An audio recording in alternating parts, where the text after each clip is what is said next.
Olá e bem-vindo.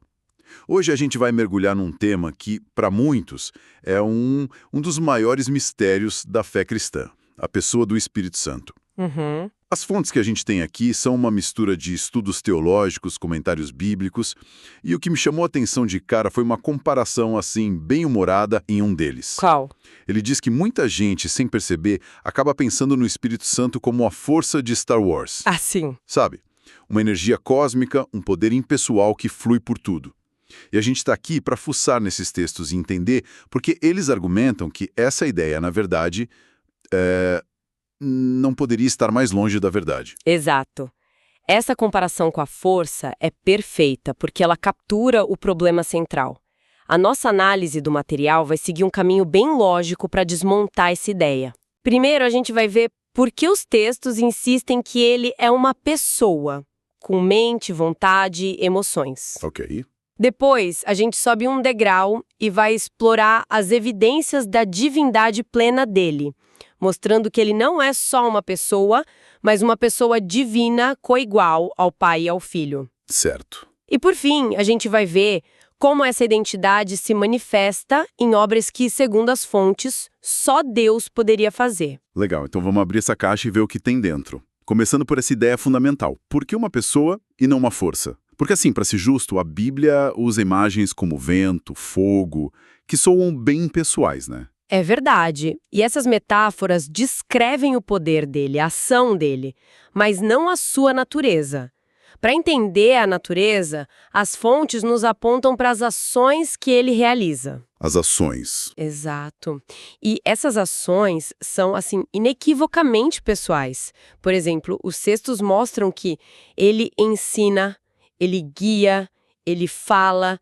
Uma rajada de vento não ensina, sabe? O fogo não toma decisões. Certo. E pegando uma dessas ações, as fontes citam Atos 15, o Concílio de Jerusalém. Uhum. Ali os apóstolos estão decidindo uma questão que podia ter rachado a igreja para sempre. E a conclusão deles na carta que escrevem é: pois pareceu bem ao Espírito Santo e a nós. Exatamente. Isso é impressionante. Eles não dizem, sentimos uma força nos guiando. Eles dizem que o Espírito Santo teve uma opinião. Ele participou da deliberação como um membro do conselho, com poder de voto. É isso. Essa é a manifestação de uma mente e de um julgamento. E tem outro exemplo que os textos destacam e que é talvez ainda mais pessoal. Qual? É a afirmação de Efésios 4:30, que diz pra gente não entristecer o Espírito Santo de Deus. Nossa, Tristeza é uma emoção. Uma força impessoal, tipo eletricidade ou gravidade, não fica triste. A tristeza implica um relacionamento que pode ser ferido, um amor que se magoa com a nossa rebeldia. Negar isso, como uma das fontes fala de forma bem forte, seria mutilar a Trindade. isso me chama atenção, porque falar que Deus se entristece, sabe, pode soar para alguns como algo muito humano. Como os textos lidam com isso para não diminuir a divindade dele, ao mesmo tempo que afirmam uma emoção real? Ótima pergunta, porque toca no coração da teologia. Quando as escrituras usam uma linguagem assim, não é para dizer que Deus tem emoções instáveis como as nossas, né? Certo. É para revelar que ele é um ser relacional. A tristeza dele não é uma fraqueza, mas uma expressão da profundidade do seu amor e da sua santidade. É a dor de um pai vendo um filho escolher um caminho que é destrutivo. Entendi. Então, longe de diminuir a divindade, essa emoção a enriquece, mostrando que nosso pecado não é uma transgressão de uma lei fria, mas uma ofensa contra um amor pessoal. Entendi. E tem um outro ponto que os textos martelam: a vontade. Em 1 Coríntios 12 diz que o Espírito distribui dons espirituais a cada um como lhe apraz, ou seja, segundo a sua própria vontade. Essa ideia da vontade é o ponto de virada, não é? Totalmente. Porque uma força não tem vontade própria. A eletricidade não decide para qual aparelho vai. A vontade implica soberania, uma mente que escolhe. É isso que separa a pessoa da força. Precisamente. E essa vontade soberana se conecta com o título que Jesus dá a ele em João 14, Consolador, ou, em grego, Parakletos. Parakletos. Isso. A palavra é riquíssima. Significa alguém chamado para ficar ao lado, um advogado de defesa, um intercessor, um encorajador. É um papel ativo e profundamente relacional. Uhum. E o detalhe crucial que uma das fontes aponta está no versículo 16, quando Jesus promete pedir ao Pai que envie outro Consolador.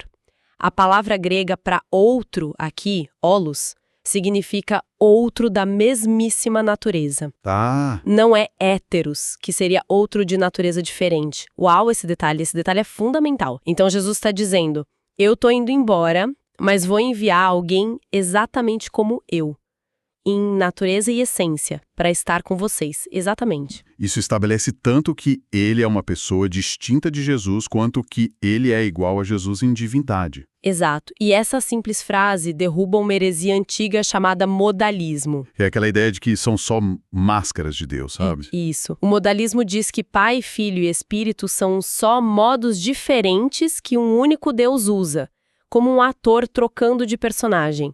Mas aqui em João 14, você tem 3 pessoas distintas agindo em conjunto. O Filho que roga, o Pai que envia e o Espírito que é enviado.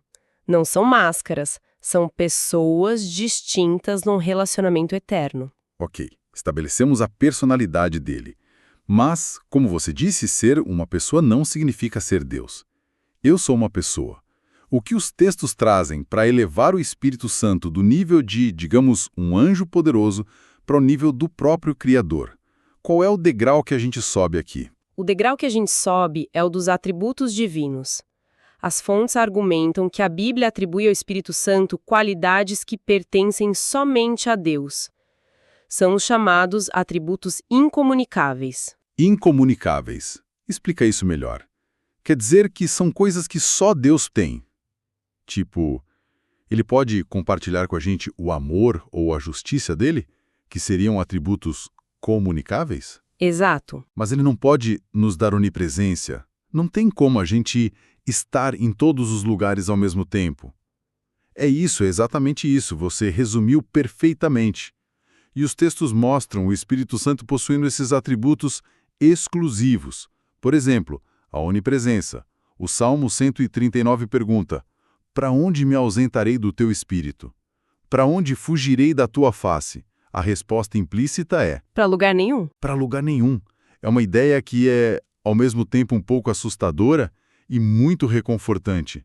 Não há lugar onde a gente possa ir que este Consolador não esteja. E a onisciência, o conhecimento total, as fontes apontam para uma passagem em 1 Coríntios que é quase um quebra-cabeça teológico. Sei qual é. Diz que o Espírito a todas as coisas perscruta até mesmo as profundezas de Deus. Só quem é Deus pode conhecer as profundezas de Deus de dentro para fora.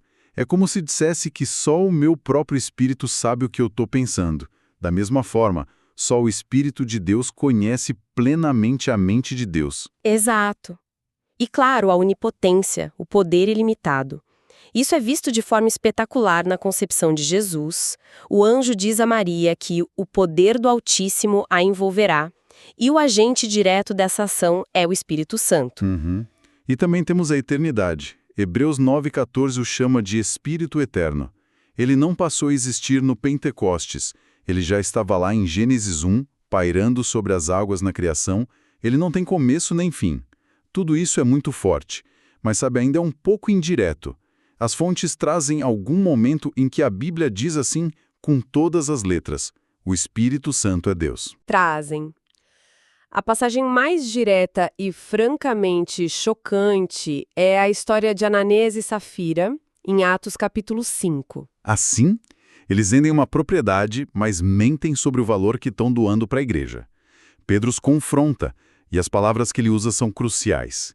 Primeiro ele pergunta a Ananias: por que encheu Satanás teu coração para que mentisses ao Espírito Santo? Essa passagem é de arrepiar, porque a consequência é imediata e fatal. Exato.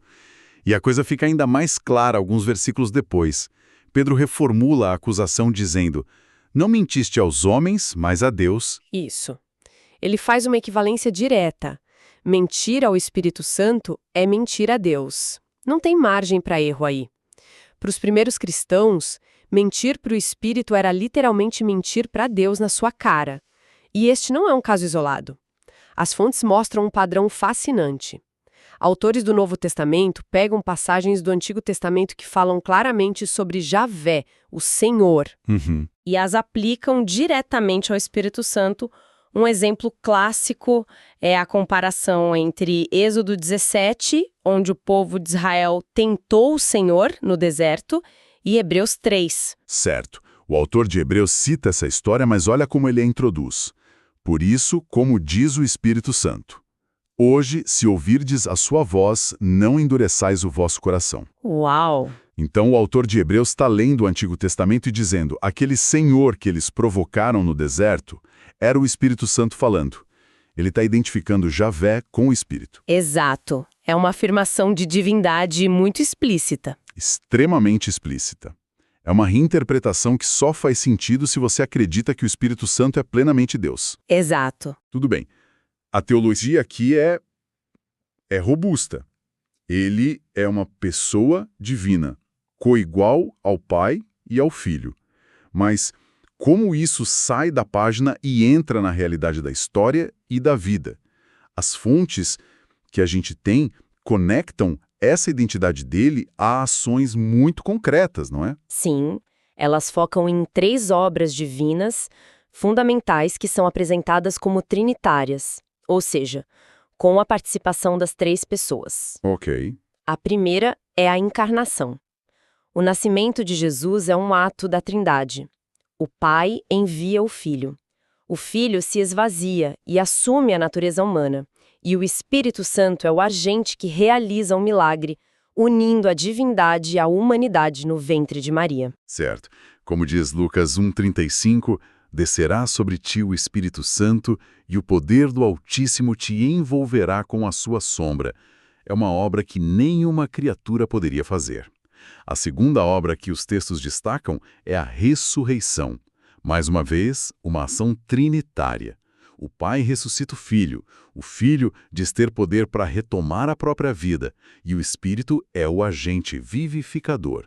Romanos 8,11 é a passagem-chave aqui. Se habita em vós o Espírito daquele que ressuscitou a Jesus dentre os mortos, esse mesmo que ressuscitou a Cristo Jesus dentre os mortos vivificará também o vosso corpo mortal por meio do seu Espírito que em vós habita. Veja a conexão direta. Então, o mesmo poder, a mesma pessoa divina que tirou Jesus do túmulo, é o poder que está prometido para nós e que já habita em nós. Isso. Isso muda tudo. Não é uma esperança vaga. É uma garantia baseada no poder do próprio Deus que vive em quem crê. Isso mesmo. A ressurreição de Cristo é a primeira parcela da nossa própria ressurreição e o Espírito Santo é o selo, a garantia dessa promessa.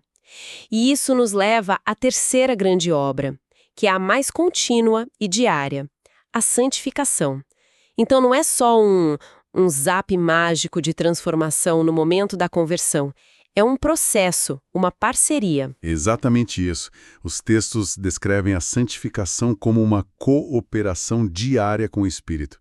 Ele nos convence do pecado, nos regenera, nos dá uma nova natureza, como em Tito 3,5, a lavagem da regeneração e da renovação do Espírito Santo. Mas depois... ele nos guia dia a dia. É o cumprimento daquela incrível profecia de Ezequiel 36, que prometia que Deus nos daria um coração novo e um espírito novo para que a gente pudesse andar em seus caminhos. Nossa! O Espírito Santo é o cumprimento dessa promessa. Ele nos capacita momento a momento a viver uma vida que agrada a Deus. Então, se a gente juntar todas as peças desse quebra-cabeça que montamos a partir das fontes, saímos da ideia de uma força impessoal Certo. para uma pessoa com vontade e emoções. Certo. Depois vimos que essa pessoa possui atributos que só Deus tem.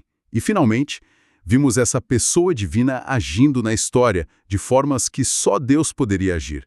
Na criação de uma vida divina-humana, na vitória sobre a morte e na transformação de corações de pedra em corações de carne. Essa é a síntese perfeita, e a aplicação prática que as fontes nos deixam é transformadora. Deus não é uma entidade distante e teórica. Na pessoa do Espírito Santo, ele é o Deus que habita em nós. Ele é o Consolador prometido que está ao nosso lado, o guia que nos direciona, o poder que nos transforma e nos fortalece para a missão. A conclusão lógica é um convite. Entender quem Ele é nos chama a viver de forma consciente da presença dEle, a cooperar com a sua obra de santificação, a andar sob sua direção. Uma das fontes termina com um ponto que achei muito bonito e, assim, paradoxal. Diz que a missão suprema do Espírito Santo é, na verdade, glorificar a Cristo. Sim. 14 diz: Ele me glorificará, porque há de receber do que é meu e vô-lo há de anunciar. Ou seja, Ele, que é plenamente Deus, não busca os holofotes para si mesmo. O trabalho dele é sempre apontar para Jesus. E isso nos deixa com uma questão importante para refletir, não é? Se a obra do próprio Deus Espírito Santo é colocar o foco em Cristo e não em experiências, sinais ou até mesmo no próprio Espírito, como essa verdade poderia, sabe, moldar ou até redefinir a nossa busca por uma vida espiritual autêntica no dia a dia?